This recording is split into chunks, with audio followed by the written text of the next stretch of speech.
Fue en la Primera Guerra en la que se utilizó efectivamente el cuerpo de zapadores, se hicieron puertos impresionantes, se utilizó el tren también como forma de ataque.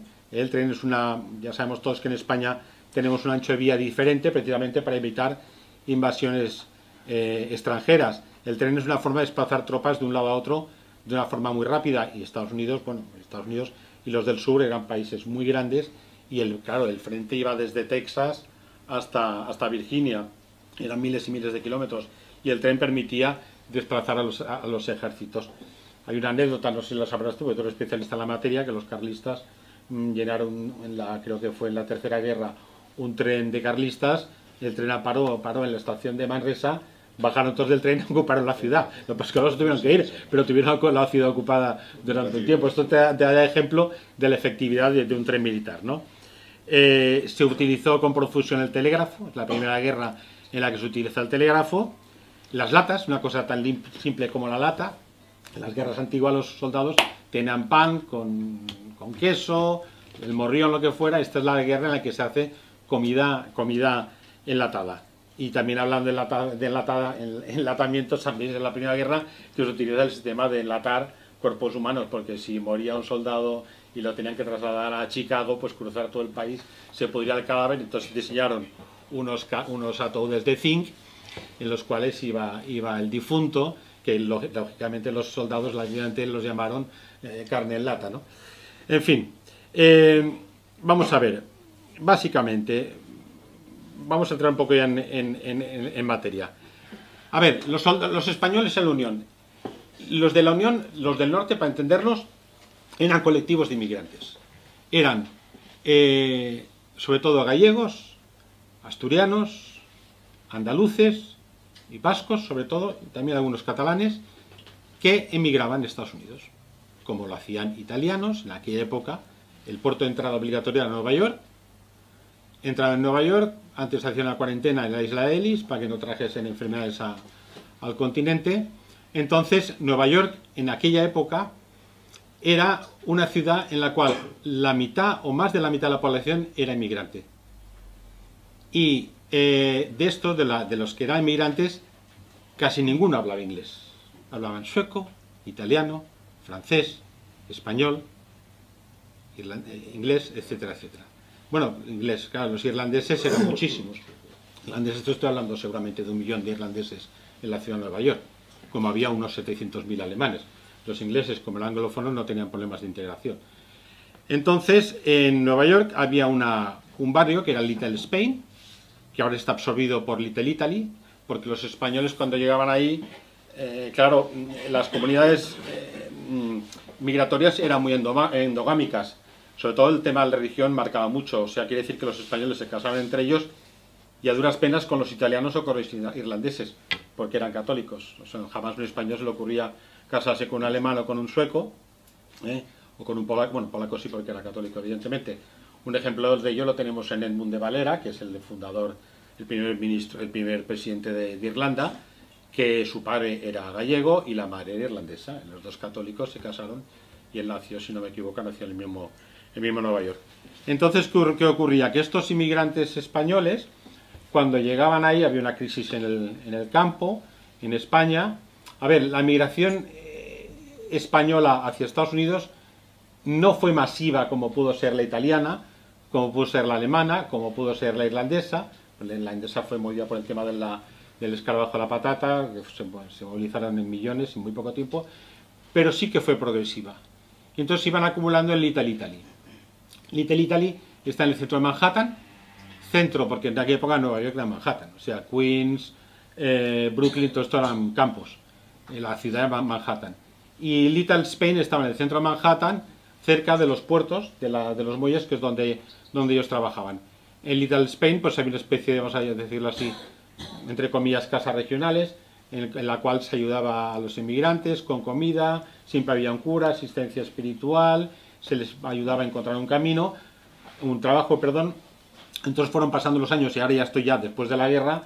La comunidad italiana fue creciendo mucho más que la española y al final Little Spain se convirtió en Little Italy. Todos habéis oído hablar de Little Italy, que es el barrio de la mafia, Nueva York, etcétera, etcétera. Bueno, entonces, esto por un lado. Entonces tenemos en el sur básicamente no eran inmigrantes, eran algunos inmigrantes, muy pocos en la zona de Nueva Orleans, pero Nueva Orleans, hablo de españoles, en Nueva Orleans, nacidos en España. Había un colectivo importante de trabajadores del puerto, oficinistas, profesiones liberales. A ver, en aquella época Cuba era española y había mucha relación entre Cuba y Nueva Orleans. O sea, La Habana y Nueva Orleans era como una autopista de barcos, había un intercambio constante de personas y mercancías. No olvidemos que el famoso algodón del sur de Nueva Orleans iba a Nueva York y Nueva York lo consumían para su industria nacional norteamericana textil, o de Nueva York ya directamente lo iban para Europa. Pero sobre todo el algodón sureño iba de Nueva Orleans a La Habana como escala, y de La Habana iba para Europa. Entonces Nueva Orleans estaba llena bueno, eran cubanos, pero claro, como ha dicho Javier antes, Cuba era España en aquella época, con lo cual los cubanos eran españoles. Incluso prueba de ello es que cuando se les escribe en las listas de reclutamiento, cuando dan su nombre pone Spanish, no pone Cuban, pone Spanish. Y con Puerto Rico lo mismo. Entonces está la comunidad importante que había, sobre todo en Nueva York, de españoles nacidos en España. Y luego hay dos comunidades muy importantes, que entonces hay que explicarlo bien, que son, por un lado, los minorcans y por otro lado los isleños. Los minorcans son menorquines que cuando, después de la Guerra de los 7 años, Florida la anexión a Inglaterra, se encuentra, claro, muchos españoles de Florida se van otra vez a Cuba, porque Cuba sí que era, o sea, Florida era una prolongación de Cuba, en realidad pertenecía a la Capitanía General de Cuba, Florida. Entonces muchos se van, vuelven, porque eso no es tierra española, vuelven a Cuba, y esa zona se queda bastante desierta, entonces los ingleses deciden poblarla con ingleses. Se encuentran que los campesinos, claro, buscaban campesinos para que trabajasen la tierra. Los campesinos ingleses no soportaban el clima tórrido de Florida y luego no tenían experiencia con los cultivos que se hacían en Florida, entonces deciden traer griegos. Y los griegos, ¿qué ocurre? Que no consiguieron todos los que pudieron conseguir, sobre todo en la zona del Peloponeso, y entonces el barco, un tal doctor Trumbull, que era un médico escocés, que fue el que se encargó de traer estos contingentes poblacionales, hace escala en Menorca. Menorca en aquella época está ocupada por los ingleses, y unos caciques o hombres importantes de Menorca le ofrecen unas 1.500 personas, divididos en familias, que estarían dispuestos a ir a Florida. Los embarcan, los llevan a Florida, y esto se convierte en lo que es la comunidad de los Minorcans, que es una comunidad que se mantiene inalterada hasta nuestros días. Incluso ellos el castellano lo hablaron ya hasta una época, vamos a decir, relativamente reciente. Luego había otro contingente, que eran los isleños canarios.